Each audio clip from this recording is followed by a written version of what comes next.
Na din ako, ilang weeks yun.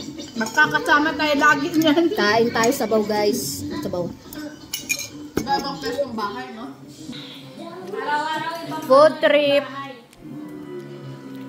Baka lumubo tayo niyan. Okay lang. Bilis lang naman tayo pumayat.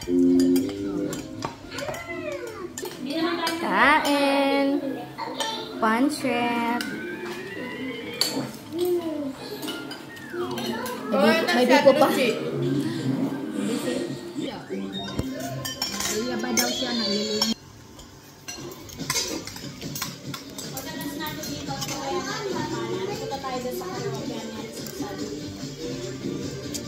Ka na pumasok doon. Hindi, wala na nga siyang masyadong oras. Hindi pa yung...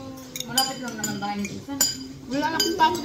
Pwede tayo malib mga mga 30 ganyan po. Malapit naman bahay niya. Kailan? Nag-ano din siya. Lagi. Easy na exercise. Ayoko sa gym kasi... Pagka magpapayat masyado, mas bagay sa'yo yung Sabi-sabi. konting malaman. Hindi naman tayo. Kailangan may abs din. Oo.